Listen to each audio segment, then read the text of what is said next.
I need to know everything, who and the what and the where, I need everything. Trust me, I hear what you're saying, but act like it's new what you're telling me. I'm curious, George, I hop in the Porsche, it's 5 and a horse, I'm ready for war, I'm coming for throats, to turn to a ghost, I need to know everything. Now you be surprised at the info you get is by letting them talk, so I'm letting them talk. Gotta keep quiet, maneuver in silence to let them in, chalk up their body, another one body, that's just how it go. I got some secrets, I'm shaking the game so they stay on their toes. Stay in your lane, how to stay on the go. I can't play with the pros and act like a rookie, so they overlook me. They're not double up again, none of their nose, none of them cold. They just got lucky but never adapted, so I'm to the one if it's coming to blows. My enemies cutting it close.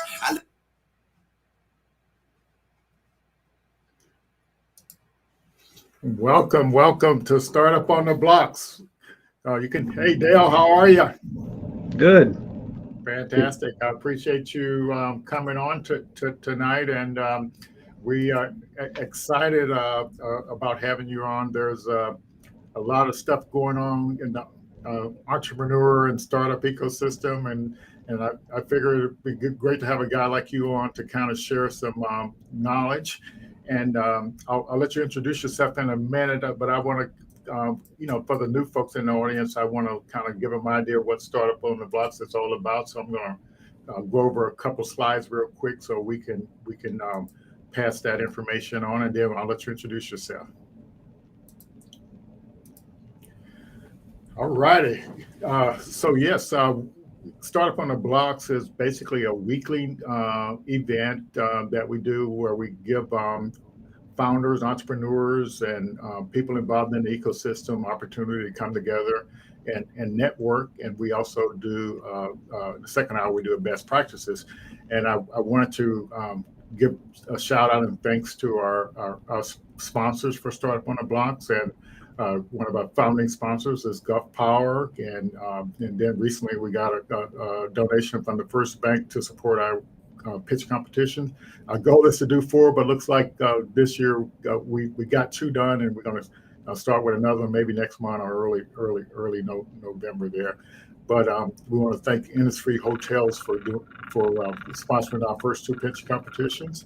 And our minority chamber and our Pensacola chamber and Small Business Development Center, we appreciate their support. And we want to thank Bantucola with the Black Business Directory and the streaming service that stream our content all out on Facebook, LinkedIn, and Twitter. So we're excited to have them as a partner. And I guess one day we got to get Chris on so he can kind of share a little bit more about what he does. And one of the things we do, we send out a weekly newsletter where we try to connect folks to some of these this $5 billion plus funding that's out there for Black and Brown founders. But we also list information on our newsletter for all founders, and we typically have over a $1 million worth of opportunities and I appreciate all the folks out there applying for those things and participating in the programs that we're actually doing out there.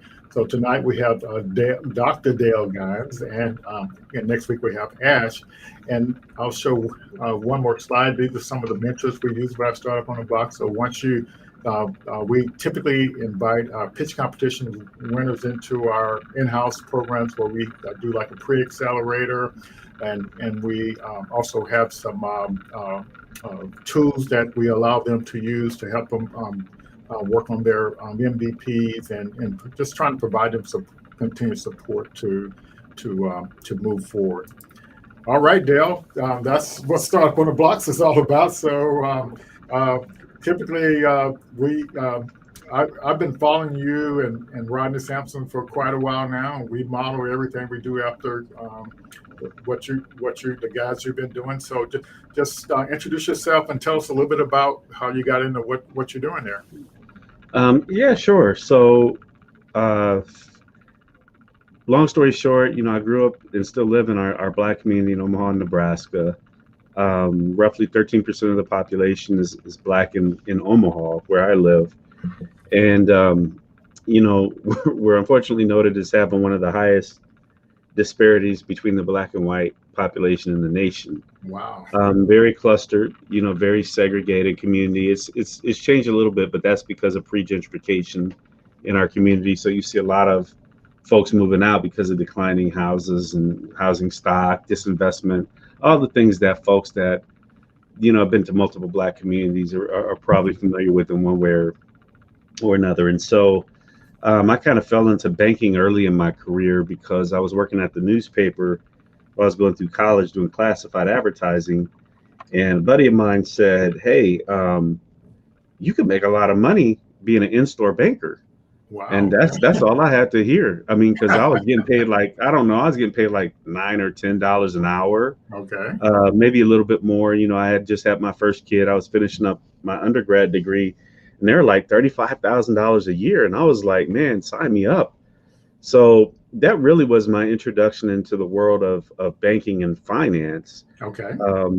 And all of my banking experience when I was still in quote unquote traditional banking was in mostly in our Black community, with the exception of 3 months, which was in our Hispanic community when I started. And so, seeing a lot of, folks from in finances and in the Black community, from, being an in-store banker to ending my formal banking career as a business banker, I was just like, man, this is just terrible. Oh. Because because I had been doing community development work since I was 17. So Wow. I always had a desire to do work to uplift the community in different ways, faith-based, non-faith-based.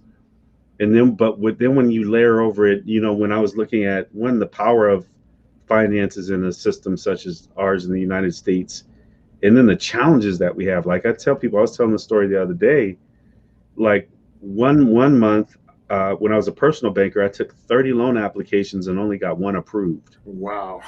Right. Right. I almost got fired from Wells Fargo because I was getting heat from, I was fortunate because I was they were moving away from the branch president system into kind of this consolidated system like most big banks did.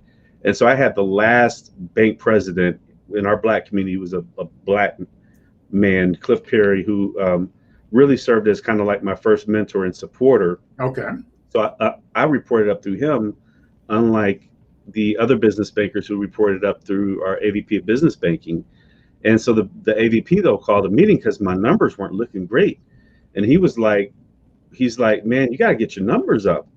And I said, well, look, I said, I have to take four times the loan applications to get the same amount of loans approved as my other colleagues. And then when I get them approved, I get 1/4 the money. I get my entrepreneurs, my businesses 1/4 the money in my community. And so he was like, well, you can go out and sell in these other areas. And I said, well, then why do you call yourself a community bank and you put me in a community to sell in my community and then tell me I'm failing because I can't get the same numbers as the people who are selling outside of my community, where they clearly have, the businesses clearly are better resourced, all those things. Yes, I got you. And so I went on to run a small business incubator for a while, a microloan pool, where I had about 1.5 million in microloans, about a block and a half of property. Mm-hmm. Then I went to Habitat for Humanity. Before the Fed, I ran an organization called Area Health Education Center. And then I've been at the Fed for 10 years doing pretty much ecosystem work. Okay. Yeah, that's great. But I think that banking experience illustrates some of the biases that are out there. And by the way, our regional Fed person out of Atlanta here a couple of years ago, I told her about some of the stuff you were doing. I don't know if she ever connected with you or not. And I said, well, you all got any programs like that over here in the Southeast? And she said, no. No. Well, I'm unique to the Fed system. And that really it's a testament to, my historical experience and my boss. Okay. At the time, because when I came to the bank, we were just setting up the way we were structured. And she said, well, you got to tell me what you want to do. We never had this. I was the first time we had somebody dedicated to small business. Okay. Before that, we were kind of generalist, where we would handle everything. So we would be doing housing at one point in time, or workforce, or social entrepreneurship, or whatever. And then she kind of focused us and gave each person a technical topic area. So when I came in, I said, look, Tammy, I said, if we focus on the intersection between small business and economic development, we'll be thought leaders in 5 years. And in 5 years, we hosted the first national entrepreneurship ecosystem building conference. And by then I had already published like 3 or 4 guides. I think the original Grow Your Own guide, the Grow Your Own ebook, the Case for Youth Entrepreneurship Education, and the Philanthropist Guide to Funding Small Business Support Organizations. Okay. And I was speaking on average, between 30 and 40 times a year Wow. on the subject. So we were just, and I didn't call it ecosystem build. I didn't know anything about that field. It was really, really still new. Everybody's trying to be Silicon Valley. I just knew when I looked at my community that we were broke. We didn't have businesses because we weren't resourced, we weren't educated very well in that, and that it had to be the dominant part of our economic development strategy. Because in Omaha, for example, you have Warren Buffett, right? Mhm. You have, one of the, at the time, he's the richest man in the world. His daughter had a huge foundation, noted for our philanthropy. We had more Fortune 500 companies per capita than anywhere else in the nation, and yet we were still broke. We Wow. were actually one of the brokest Black communities in the entire United States with all of that there. Wow. So That's amazing. yeah, it's crazy. Hmm. Yeah, it sure is. And so, like, all the we'll get into some more details and specific on things, but when you look at what you learn about the ecosystem and what you how you kind of help it move forward, the people in the audience, we have some folks in the banking business in the audience, and we have a group of us that are trying to do some ecosystem, create a, well, I guess we would call it ecosystem guide locally for Black businesses, and so we're trying to make sure everybody understands the resources. We also so we got those kind of people. You got people in the audience that are doing traditional businesses, and we're trying to make them aware of the startup, like the high growth startup, field, and there's a difference. What I tell people, there's a difference in resources that's available. So if you're doing a traditional small business, you got the traditional resources available. You go out and get a bank loan, or you get money from your family.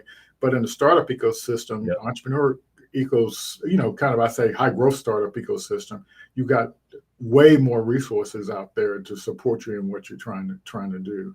And so, but I guess I'm kind of answering the question. But from your perspective, what's your take on the opportunity for a person that's doing a traditional startup and for doing a high growth startup? I mean, so we have to, and I'm going to talk about it specifically for Black people because it's easier. Okay. So for Black people, both are very hard Mm-hmm. because, but and when I say hard, it's because the ecosystems are usually weak in both areas. Yes. But it's especially hard in what we would classify as the startup space. Let's say equity-based, growth, high growth, Yes.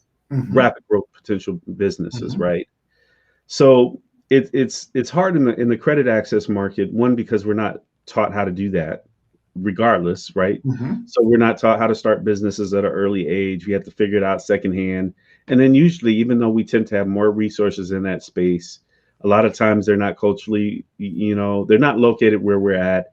They're not culturally, really relevant. The ones that we do end up getting are usually tend to be micro lending specific, very small gig based businesses, Mm-hmm. right? And then you have to go kind of outside of your communities to get to like some of the other resource providers. But we tend to have more in the space. Okay. There's literally almost, I would say statistically speaking, if we looked across the nation, there's probably 0% Black ecosystems, dedicated to, but that doesn't mean that there's not there. But statistically speaking, when you look at all the Black people in the United States and all the ecosystems that are devoted to high growth startup that are specifically focused on Black people, Mm-hmm. you're probably fewer than Yes. 5, maybe Mm-hmm. 10, maybe let's say Okay. 10. Let's be ambitious and say 10 of Gotcha. any major size or scale. Okay. So you have that, but then you have the bigger factor, which is something I noticed real quick, because even coming out of I've worked with over 500 Black entrepreneurs, like your traditional non-equity based entrepreneurs, Okay. over my career to date. Hardly any of us, myself included, have any familiarity whatsoever with the equity-based, growth-oriented side of the ecosystem world. Mm-hmm. We're not socialized into it. We're not taught about it. It's this mysterious thing that's out there, and you just have to, kind of luck into it, or you have usually a non-Black entity that kind of exposes you to it, and you try to plug in that way because it's not proximate to us in our community. Yes. And so I've argued that we have a large percentage of high potential growth oriented Black entrepreneurs that never get there because they're pushed into the micro business sector. Mm-hmm. There's literally socialized to having small businesses because that's the pathway we put before them. Yes. And that's honestly what we're dealing with. We're dealing with, so if we look at a big level, at the high level, mm-hmm. we just have in general poor ecosystems for businesses of any type. Yes. Then when you go downstream, the ecosystems for high growth potential entrepreneurs that are going to use equity-based funding are even worse. Yes. Mm-hmm. And so that's what we're trying to solve. Yeah. And so kind of, I'll review my journey a little bit, and then that you kind of get my perspective. What I noticed, when just before I retired from the government, I was building a mobile platform for geolocating resources, and it basically was a networking app. So where no matter where you were, you can know the people or resources in your network. And I spent my own money, for that. I probably spent about $200,000 in that. And then when the AI stuff started catching on, I said, well, I know a lot about AI, and Mm-hmm. so I partnered up with a guy I used to do business when I worked for the government, and started Cognitive Big Data Systems. And so the reason why I started it was because they were hosting a pitch competition that had $200,000 in prizes. $200,000 in prizes. I said, wow, that's fantastic. And so I didn't win any of that pitch money, but I won some free stuff from Microsoft that in the long run, it ended up having a value of almost $200,000 for a free cloud service. And so I hadn't even started my company yet, but I was pitching an idea for my company. And then the following year, I started pitching my idea, and ended up at a pitch event where I blew up. I didn't do a good job, and then next day I came to another pitch event locally, and I didn't necessarily do a good job on that. But the lady who heard my pitch, she when they were starting a program for veterans over in Fort Walton, they were looking for veterans to be in their accelerator program. So this was an accelerator that was funded by CRA dollars. And so the guy called me up and asked me to put in an application, and I pitched my idea to him, said, put in an application. And so I got in that program, and that's when I formed a company, because they were giving out a grant for $25,000 in that accelerator program. And so that was my introduction to the ecosystem. Non-equity based funding, no strings attached. And out of that program, I decided that I was going to use the corporate, innovation programs to fund my development. And so, I through those programs, I got about, close to 150 grand to work on my software, not giving up any equity. But in those programs and some other programs that you didn't have to be in an accelerator program, I literally got, around $300,000 worth of free, software services, including internet services to run my business. And so and I got all this free training being in these programs. And so that's what I saw as the ecosystem. And that a lot of that ecosystem stuff that I saw was actually colorblind. And because when you apply online for some Amazon credit, they don't actually color you. You see what I'm saying? Yeah. and that's what I saw. And those Amazon credits, like just last year, I got like $30,000 worth of credit, and I didn't have to be a member of anything. And so these big companies are out there trying to help you do stuff. And so what I try to do is I try to connect people to these programs. But yeah, it's great if you can get into an equity-based accelerator. But I know it's tough to get into because they're not really designed, for people that don't know nothing about equity-based stuff. I don't have traction with the idea. Yeah, but you raise a point, like we were talking before this about the pyramid that Yes. Kind of Rodney Sampson led, and we kind of put together and put it in the guide. Yeah. So while Amazon may not be colorblind at the point of entry, and this is what happens a lot when you go downstream because of our proximity to tech opportunities or non-tech founding opportunities in the tech space, fewer of us know or where or ultimately have connectivity into those spaces, either because of a relationship or other things.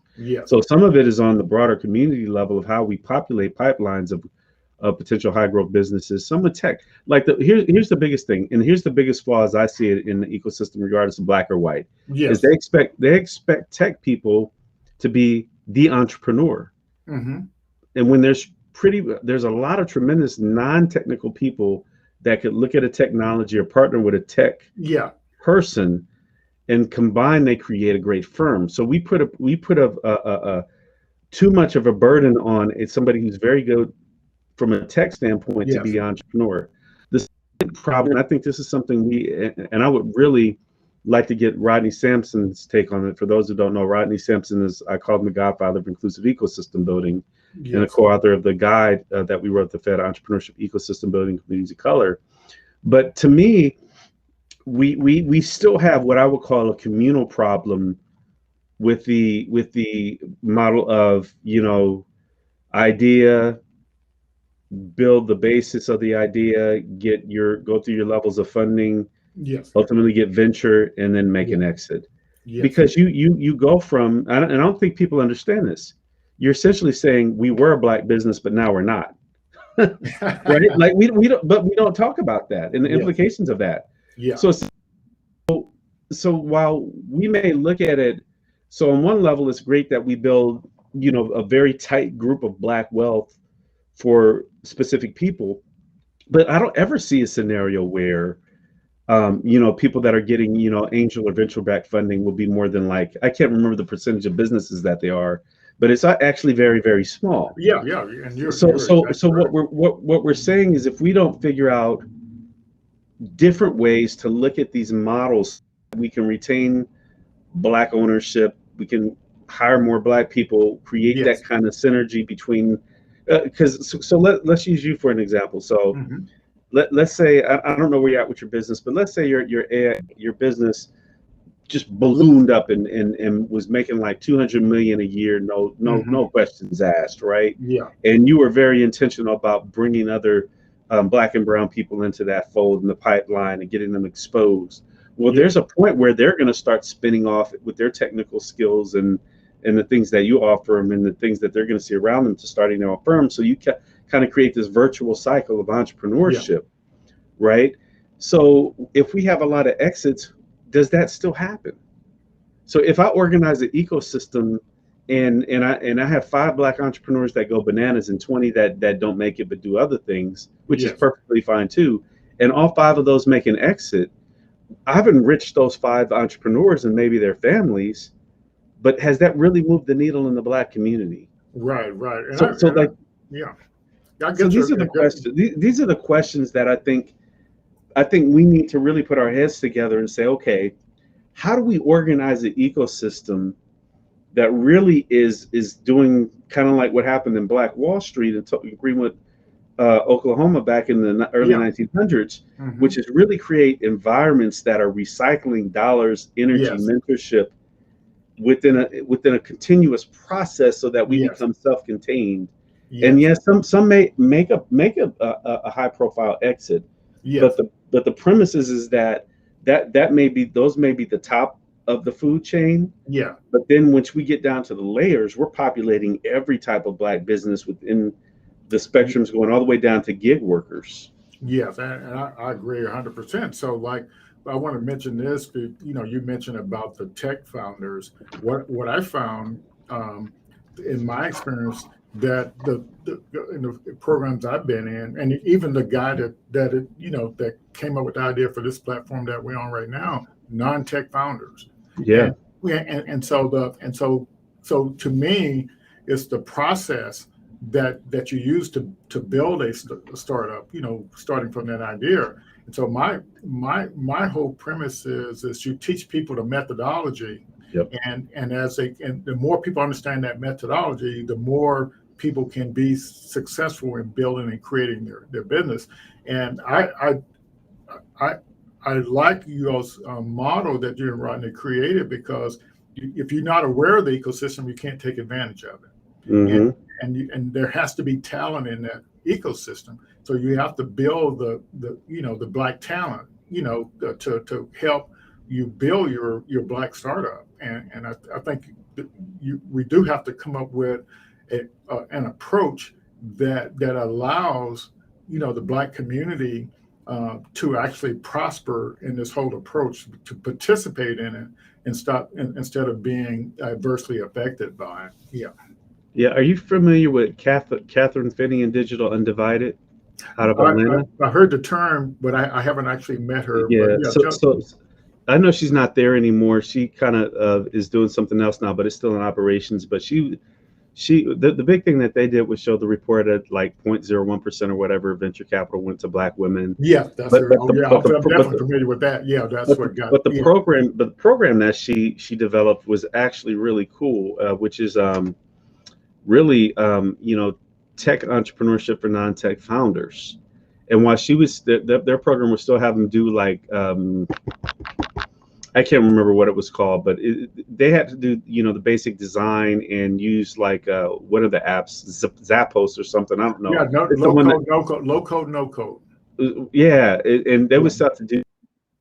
It was cultivating that. And so if we think about like, so we really limit our potential to produce kind of like scalable firms. And I'm not talking about necessarily about firms that are going to have high profile exits. I'm just talking Yeah. about good solid businesses, Yes. because if we can get technical people in the room with innovative people who understand business or market opportunities, and allow them to develop and co-create or create a methodology by which we could do that, Yes. then the one thing about black people that we know, if we go back through history, is we are extraordinarily innovative, Yeah. Yeah. because I mean, We had to every be. step of Yeah. the way we've had a world opposed against us, and we Yes. figured out a way to not only survive, Yes. but considering what was being done to us, we have thrived. Yes. So how do we activate that back into the entrepreneurial environment is kind of what should be the main thing that we're trying to consider as we move forward, because you can't solve social justice problems by trying to solve social justice problems with social justice. Yeah.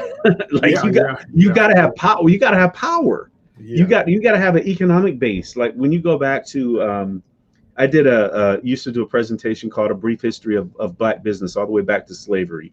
Oh wow. And one of the things that we talked about was AJ Gaston, Hmm. who was the economic engine behind Martin Luther King. He was the one that was Yes. bailing him out, 100,000 or whatever. Hmm. He was putting dollars into that.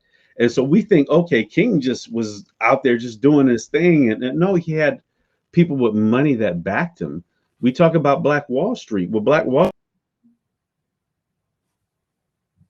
genius guy named O.W. Gurley, who saw what was happening in Tulsa with the oil and said, Hmm. I want to buy 40 acres to build it for Black people to build it out. That was literally, and in 15 years, you had what we still consider one of the premier Black, economies in the nation Yeah. till it was destroyed. Oh yeah. Like, and so a lot of, I guess what I'm telling the audience is that a lot of this, like we can talk technical stuff, but a lot of this is actually philosophical, Okay. right? It's a philosophical way that I argue Black people need to begin to view the world, Okay. from the standpoint of looking at the foundations of how our economy works, Yes. which is called a democratic capitalist nation for a reason, the power of the vote and policy, and the power of economics. We've over focused, again, these are my opinions, on the Democratic side to the exclusion of our economic base. And we're seeing the implications of that in our communities. And if you look at it, the greatest threats to us have always been around the economy. Like from the standpoint of even why we were brought to the United States. We were brought to the United States not because people were racist. We were brought to the United States because they could exploit our bodies, put us on a slave stock exchange, and have labor on their balance sheet. So these are the things that we may not say these right to your economic developer when you're going out to get funding or to get buy-in. We're going to make the economic argument, the sustainable economy, local economy argument, the economic growth and job creation argument, all of those, even the poverty remediation and the placemaking argument that we make in this. But from my perspective as a Black person growing up in a highly depressed Black community, for me, it is very philosophical. Yes. Yeah. And I agree. And so like last year, I started counting the amount of money that was being set aside for Black and brown founders, mostly Black founders. And, and I stopped counting probably three months ago. And then it got up over, like 5 billion, well over, because I didn't even find everything. I just a little 15 minutes search on the internet. But there was a report came out recently basically saying last year that I think Black founders or Black and brown founders may have been like $1.5 billion in funding. And so even with the money being set aside, you still not seeing it yet, any significant amount in the, And so, but we have to figure out a way to get more. See, that's why I like what you and Rodney are doing and what you're doing, because it says start right where you are, and so from my standpoint, the lean startup methodology provides you with the process to go from an idea and creating value, to get into a minimum viable product. And to me, that is the American dream, starting with an idea. But you got to know how to exercise that idea to create value from it. And so that's kind of what the deal is there. And you were spot on when you said Black people, you're out there working every day and you see what the problems are because you're doing the work. And that is the premise for your startup idea. You see the problem. So now you need to learn the methodology for turning that idea into a product or service. And so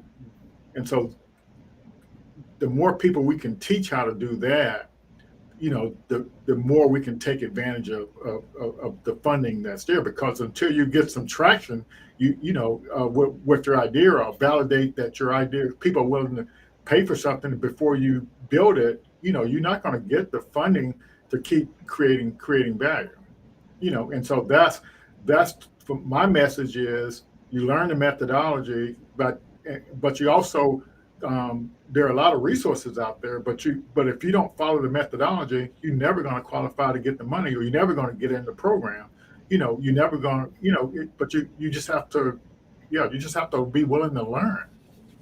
Yeah, and it's but that's part of the ecosystem, right? So if you look at how in people have broken down the ecosystem into different dimensions, which is you can but for me, I looked at it as kind of a 3 and 3 set of variables that are interconnected. So the 3 are kind of like the entrepreneurial skills, if you will, that either they have or they need to develop, which is their human capital, their ability to be an entrepreneur, their technical skills, their business skills, their social capital, which is their network, both formal and informal, that allows them to get feedback, get access to opportunities through those relationships, get informed, et cetera, through mentors and things like that. Of course, financial capital. Like those are the 3 priority things that make an entrepreneur have the ability to do that work.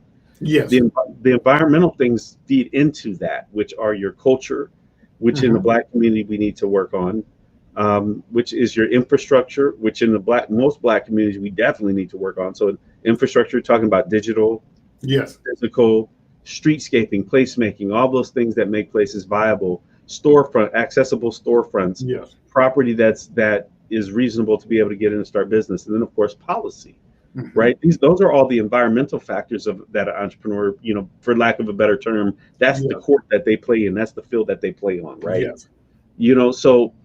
So when we look at those, and we need to step back, and I really like the fact that you mentioned the lean startup methodology, because that's honestly what we need.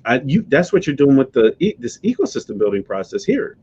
Is like we think that there is a place for highly funded top down or turnkey framework strategies, like a Rodney would bring in with a OHub, or Yes. another organization may come in and say TechStars or some other orgs like that. But I always say that while those are great and I absolutely support them, there's a lot of on the ground lean startup things that we can do. That's outside of the Fed. That's why I'm working on something called grassroots ecosystem building. Okay. So I'm doing that on my own, based upon my dissertation and some other thoughts, Okay. because it's like there's a methodology by which we can start these things that you can build with a low, startup rate, test it, Yeah. adapt, move, Yeah. scale, versus saying we need all of this to be dropped in at once for Yes. it to be effective, because that's important to our community, but some of our communities just are not going to get the money to be able to do that, as we're seeing, even with all those commitments. Like, because I was doing the same thing you were doing. Mhm. I had started creating an Excel spreadsheet and saying, okay, so PayPal said they were going to do this much. 500, Right. over 500 million. But here's the thing: what I found is, first of all, they don't know how. Most of them don't Right. know Right. how. Second of all, most of that commitment was an internal commitment. Okay. Like, it wasn't, I'm going to fund Lloyd to build out the ecosystem in Pensacola. Right. It was, okay, we're going to deploy, this set aside capital for this group without any clear definition of how it was going to be Yes. deployed. And honestly, I still believe that most of it was just virtue signaling. Mhm. Everybody was saying the commitments they were making to Black people and Black businesses and Black equity, based upon Mhm. what happened with George Floyd, rest in peace. But again, if $5 billion was supposed to be deployed to our types of communities, where's the money at? Well, yeah, and so let's talk about that just briefly. And if you look at the stage chat, there's a question. Look under the stage, and there's a question there from Grover. But let me answer that question. Where's the money? So let me give you an example. So what's the name of the company? Western Mutual Insurance Company. They did 200 million for Black founders, for not people of color, Black founders. And so a company like Generator, they got probably $20 million of that money, because they were working with diverse founders. And so Bank of America pledged $1 billion, and they start off funneling their money to the Black venture funds, so a venture capital firm. So you have to get in, you still got a hurdle there. And so the Apple, they're probably taking applications directly. SoftBank, who's the first one to kick it off, they're taking applications directly, to do that. So Microsoft, they're funneling most of their efforts through their partner programs. And so, yeah, it's just everybody's got a different approach. But the main thing that I want to communicate to people is you're never going to get any of that money if you don't know how to communicate what you're doing, and that lean startup methodology is the key, to moving forward. And anybody can do that.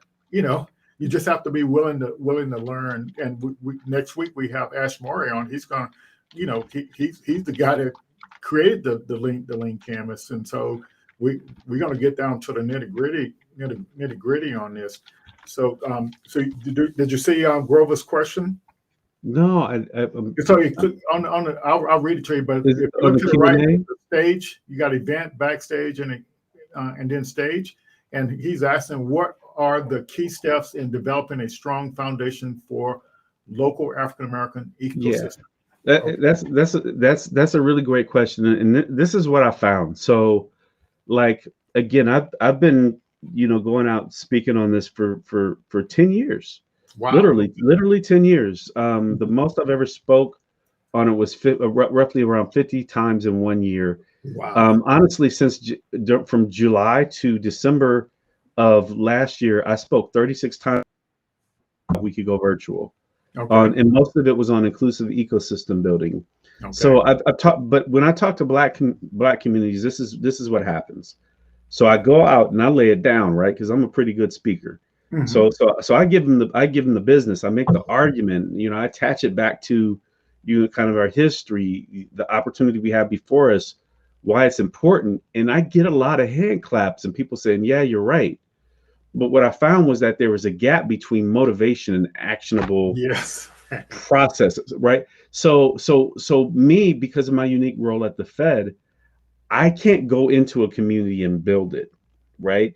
What I can do is exactly what you've all seen me do, which is I can go out and speak and encourage people to think about it, think about how it's done.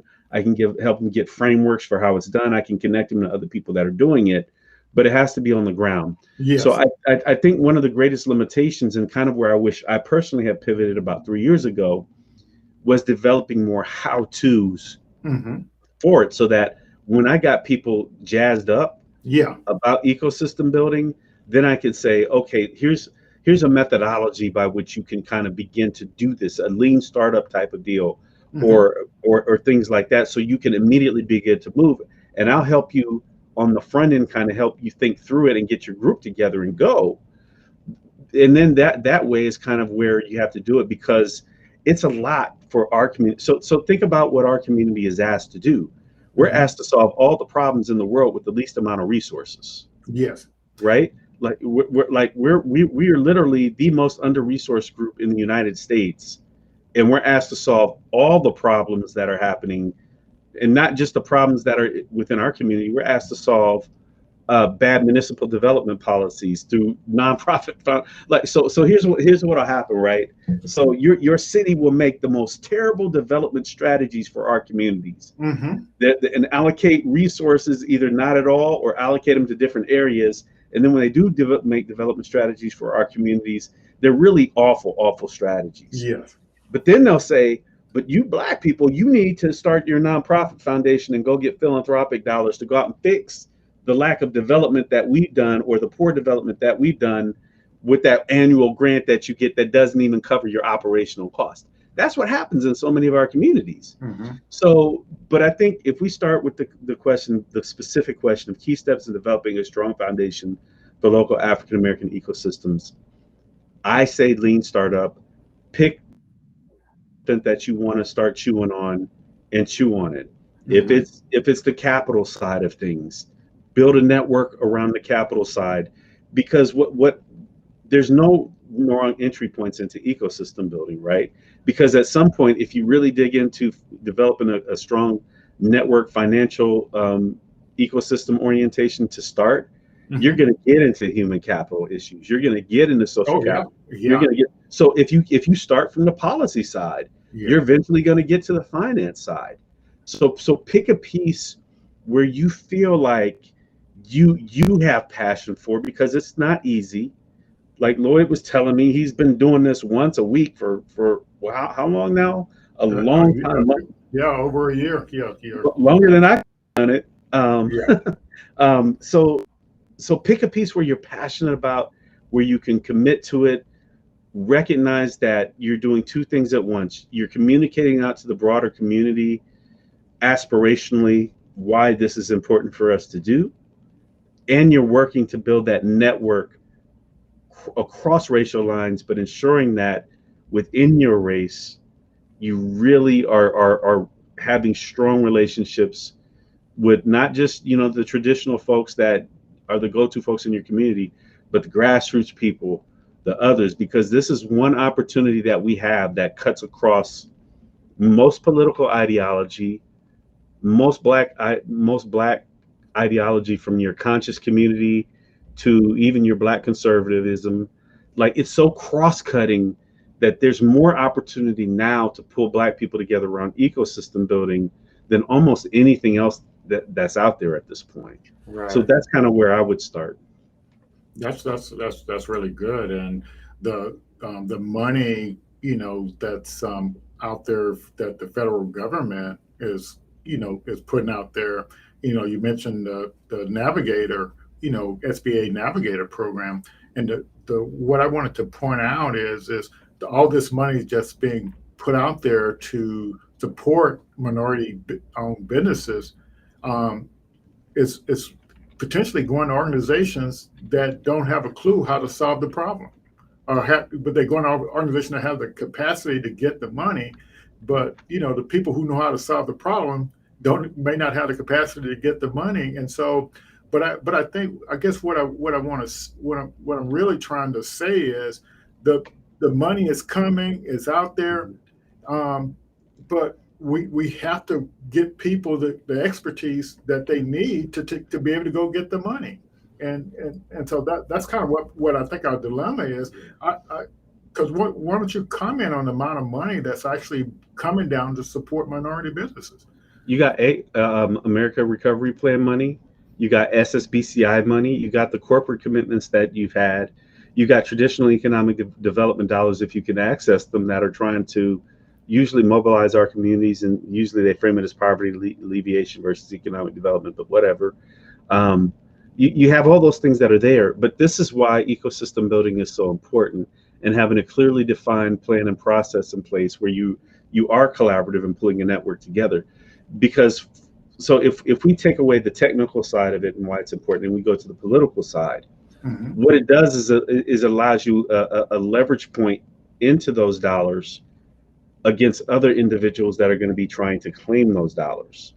So right now in Omaha, we're really trying to. We got a great new state director of economic development, Black person, first Black man, first time ever in the history of Nebraska, I believe. Same here in Florida. We right? got a Black person. He's the only one that's taken an interest in our community specifically. He put a staff member in, a really great young kid, very talented, right? And we're thinking now, brainstorming on how do we organize to build the ecosystem and pull in the dollars from this art money, because they're talking an astronomical amount of money, like that. If we can even pull like 10% of the $200 million, this is a game changer.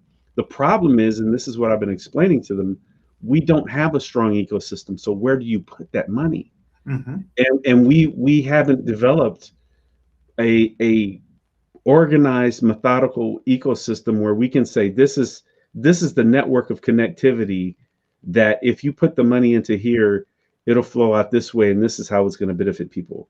So as a result, now we're trying to navigate, well, do we bring in an external provider? Do we put it into the hands of an existing provider that probably doesn't have the capacity or the focus that we want? Yes. All of those things that if we would have started, even early pandemic on it, we would have been able to make a clear case as to why, okay, $10 million should be dropped on this ecosystem project. And this is how it's going to be disseminated to the entrepreneurs. This is how it's going to be disseminated to the stakeholders. And these are the gaps we need to fill by bringing in other providers. But we relate to the party. So now, but we still have to do it anyway. Because there's always going to be money that's going to be coming down.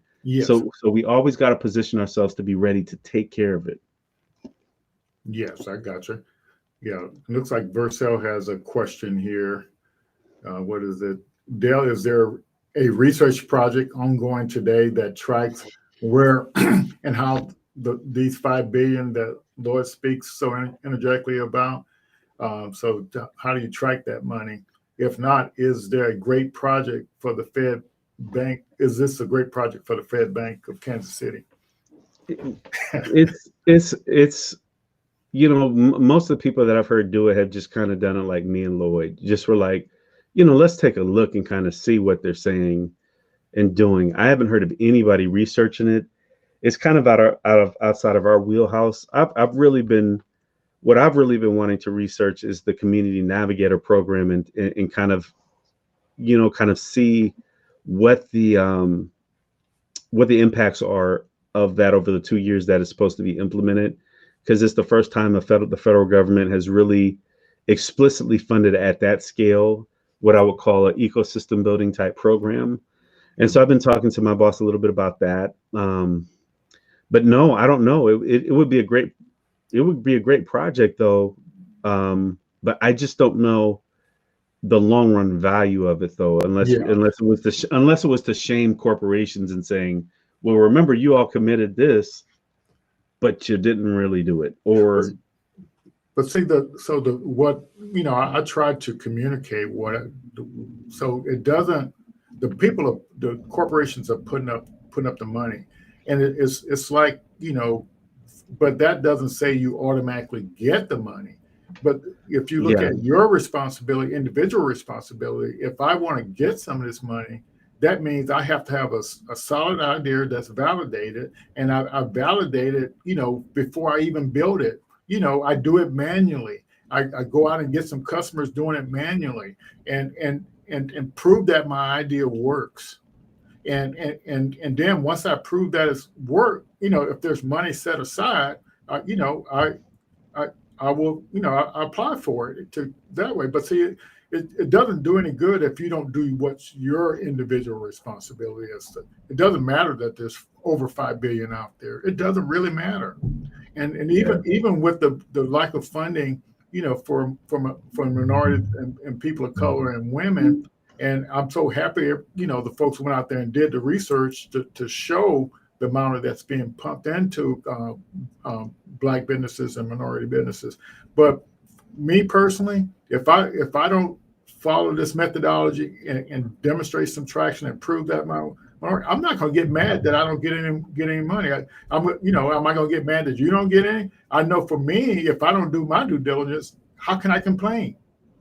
And part of that $5 billion is it's not all direct commitments to entrepreneurship and Black and brown entrepreneurship. Yeah.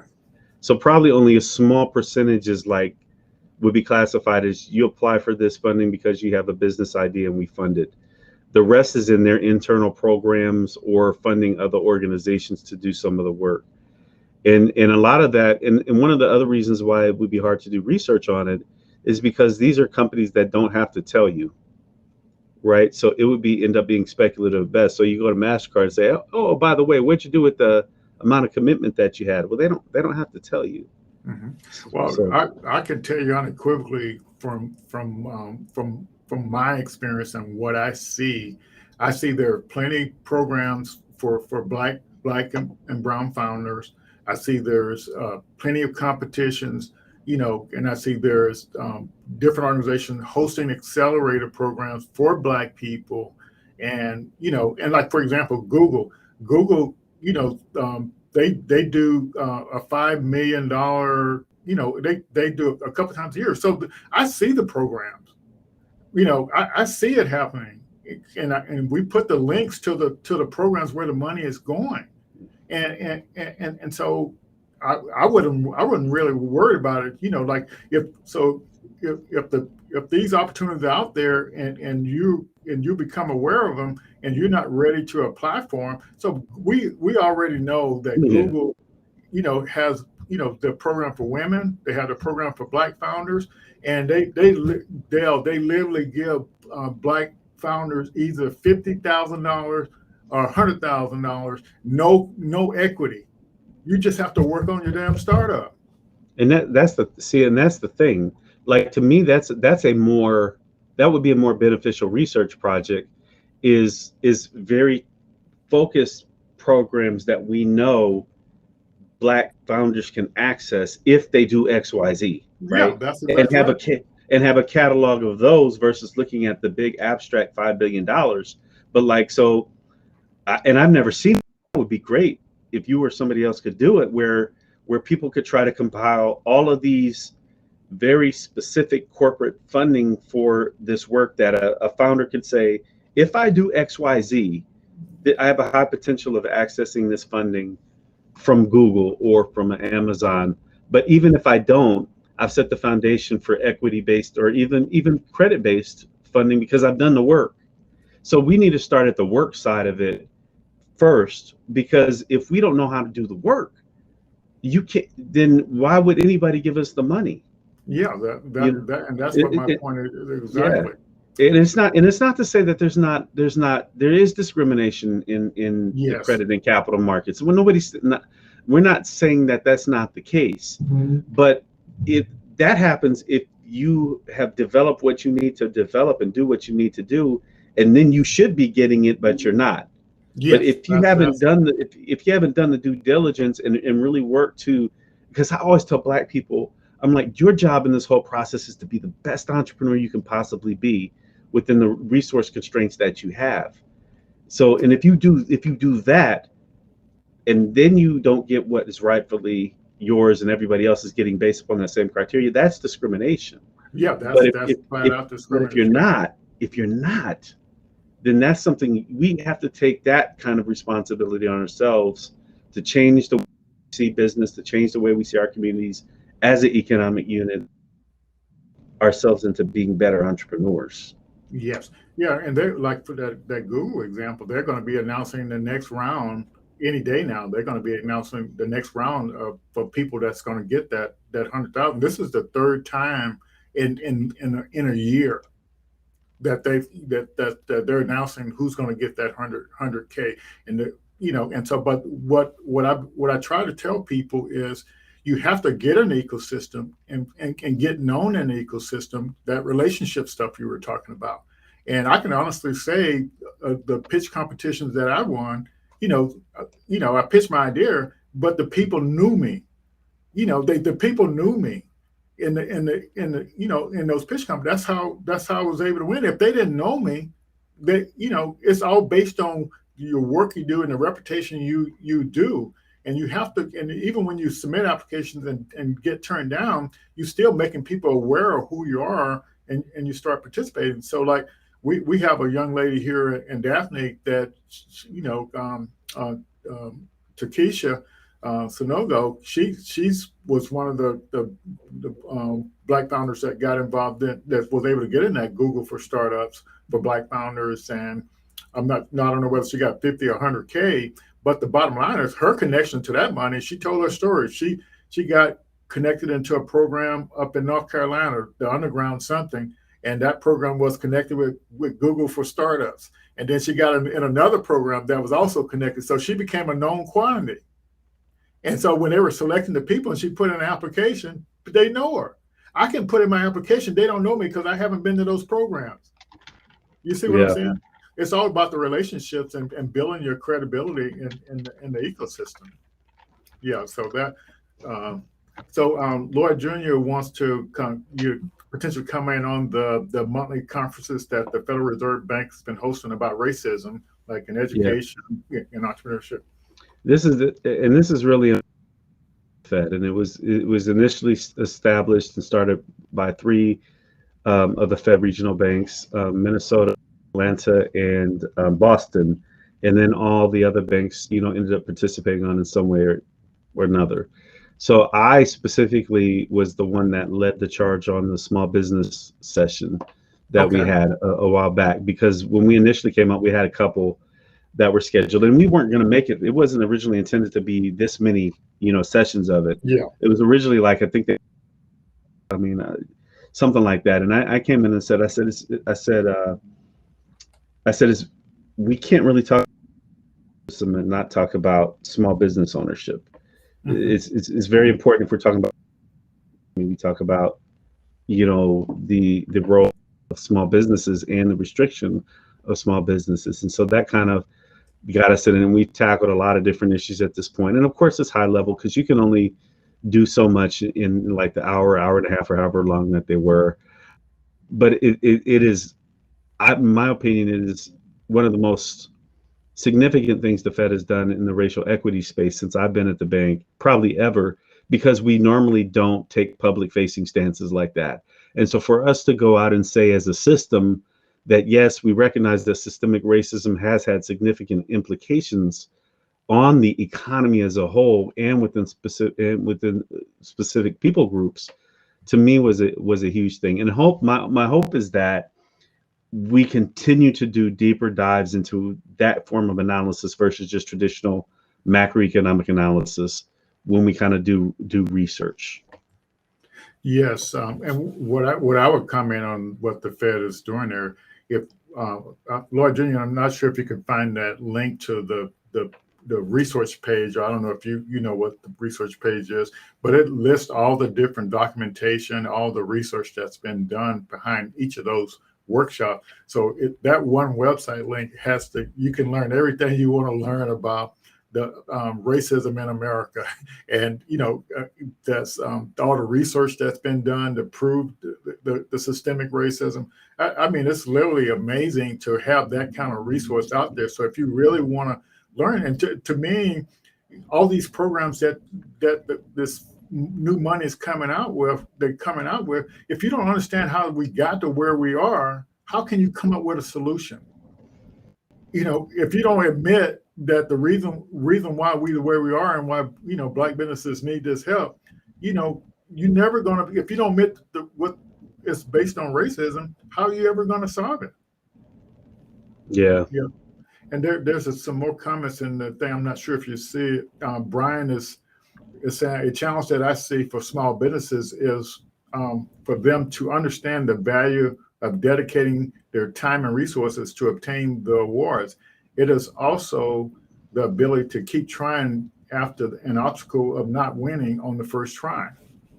Well, for us, entrepreneurship, here's the thing, and this is the argument that I was making in the case for youth entrepreneurship education is entrepreneurial is a mindset, and that mindset is valuable even if you go into the labor market. It's valuable because it teaches you how businesses work. It's valuable because it teaches you abstract thinking and critical thinking. It's valuable because it is saying you have to put the pieces together to kind of fail in your business. If you're really working at it, you're going to learn a lot about how things work, regardless of whether you ever have a successful business. And so that's kind of the secondary benefit to our community by really advocating for better and more entrepreneurship. And it's part of something that's embedded in our culture, is that it does all of these secondary things that are very, very beneficial outside of the economic growth that it's going to give us and the independence that it gives us will give us in our Black communities. And so this is why it's important. And it's not, when I say this stuff, I'm not talking about that old, far right, pull them up by their bootstraps. That's not what I'm saying at all. I'm saying we are embedded in a community. That's what an ecosystem is. But that within that community, each of us have a responsibility within that community for ourselves and the community. So entrepreneurship to me and ecosystem building in our communities is actually a communal thing. It's an Ujama thing. It's a I'm going to do this not just for me and to get money, but for me to make money to benefit my community and my family so we can continue to pay it forward. Yes. Mindset. So I want Black excellence in entrepreneurship, not simply to make the next generation of Black millionaires or billionaires, but because they will be part of our community if we do it right. And that will in turn help us all collectively. So I want Black excellence in entrepreneurship. One, because we can be excellent in it. We can be the most phenomenal entrepreneurs based upon our history in the nation, if not the world. But the broader benefits to our community and ourselves, our mentality. It's very hard if you're a good entrepreneur because you're always looking at what's the future. Yes, right. That's exactly right. You're always thinking, okay, yeah, this is terrible now, but I need to figure out how to creatively solve it. So there's a lot of benefits to it that, we start with the headline stuff, which is obviously the economic stuff. But when you start getting into the psychology, the community behind it, it's very, very powerful for us as a destination point in America. Yeah, and it looks like Vercel made a comment about the $5 billion. I think it's definitely, to me, I use that $5 billion as a carrot to maybe get people to take some action. But if you're right, if the mindset is not there, you're not going to take any action. You have to realize that mindset. See, if we look at traditional entrepreneurship, that's a certain mindset, and you look at all the obstacles that you have with trying to do that. But to me, when you look at the mindset for a startup, a high growth startup, whether you're a tech or non-tech person, and it's just realizing is that you're going on an adventure. It's a journey, and that mindset is you have to have that mindset is to realize, to expect something good to happen. But if your mind is closed, you're not going to make it. Your mind has to be open that you will get the help you need. You will get the talent you need, and you just have to keep plugging away, and using the methodology to keep moving forward. And just you have to come up with a strategy. In my startup, I say my strategy is working with corporate, because if I work with corporate, I don't have to give up any equity immediately. Yeah. It's maybe a little slower, but but I don't. Let's say I don't have the money to build my prototype. So if I partner with corporate to sell my idea, I can I can get the money to keep building my prototype. So these opportunities are out there, but as long as you do the validation of what you're doing, and with that lean startup methodology. So we're need to go ahead and wrap up here, Dale. But any parting comments that you want to convey? I like the idea that you told what the basics of getting this thing going. I like what you said about it's a communal thing, and the people are coming together to work, and because this work is hard, and so so you just we need more people to make the commitment to help. And it's kind of ironic, with Startup on the Blocks, before Startup on the Blocks, I spent the 4 or 5 years before that telling people that this is what I started looking at the guides you already published, and I said, this is the kind of the blueprint for what needs to be done. And after wasting my breath for 4 years, my son said, well, why don't we just go ahead and get it started? I know how to do events, because we have to do it for ourselves. We can't look to somebody else to do it. Yeah, I mean, I agree. Yeah. And so you got any parting advice for us? I just say, for the entrepreneurs, that'll be watching this an hour later, you have an ecosystem that you have. Unfortunately, it's probably not that great. But focus on perfecting your craft. Yes.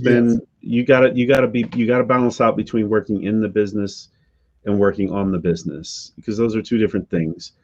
Working in the business is you're doing the day-to-day grind, Yes. but the working on the business is really understanding how things work to a greater degree. Yeah. Right. And that's where you're looking through your networks, trying to find your mentors, taking advantage of classes, free or paid if they make sense, plugging into the resources that are there, and leveraging them to the degree possible so that you can make your entrepreneurial process more efficient.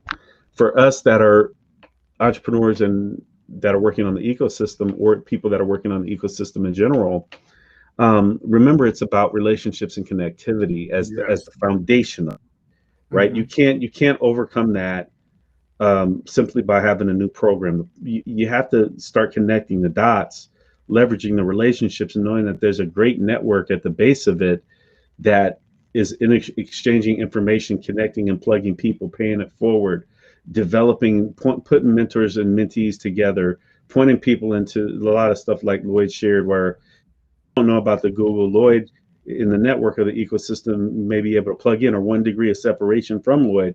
Somebody say, oh, you want to know about that Google stuff, you can go talk to Lloyd. Like, that's the basis of it. That's the foundation. So at the bare minimum, things like this are vitally important. Having coffee with people are vitally important. Getting in the room with your economic developers and policymakers, understanding what they're doing, letting them get to know you, trying to have the conversation about what you all in the ecosystem needs is vitally important. And we overlook that because we always think we have to build the next new program. But Yes. the new program that we need to build is already there, which is our voice. Yes. and having and picking up the phone or sending a text or sending an email and saying, hey, let's chat. I don't know you, but I would like to get to know you and kind of see what you're doing and let you know a little bit what I'm doing. That's the core element. And start there. And then we start looking at where we do have opportunities to scale things in the ecosystem or build into the gaps. Mm-hmm. Then we do it, but we already have the foundation of relationships. Yeah, so that's kind of what I would like to depart on, and leave you with your audience. Yeah. So I ditto that, and I'm glad you landed there. And networking leads to relationships, and so that's why we want people to join in what we're doing, so you can literally network and and limit your chance of getting COVID, and then you can build relationships and get connected to those resources to build your startup. And that's basically it. And so yeah, we I can say honestly, Dale, we appreciate what you're doing. We appreciate you putting the word out there, and I personally admire you for what you're doing, and we're going to keep working down here to make it happen. Leverage the information you're putting together for us, and keep moving forward. All right, appreciate the opportunity. Okay, all righty. So we want to thank all of you all for participating out there, and we want to give Dale a hand of thanks and a shout out. And so y'all connect with Dale on LinkedIn, and he's right out there, and follow him, and you'll learn a lot about ecosystem development. Thanks a lot, Dale. We'll catch you in the future. Thanks for spending some time with us. Sounds good. All right, thank you. Bye, everyone. We'll see you next week for chatting with Ash Maria, and get into the key details of the Lean Startup methodology. And we're also going to learn a lot about his platform for leading you through that Lean Startup methodology. So don't miss next week. We definitely want to help you move forward and what you're doing. Thank you all for chiming in tonight. See everybody next week. Bye-bye.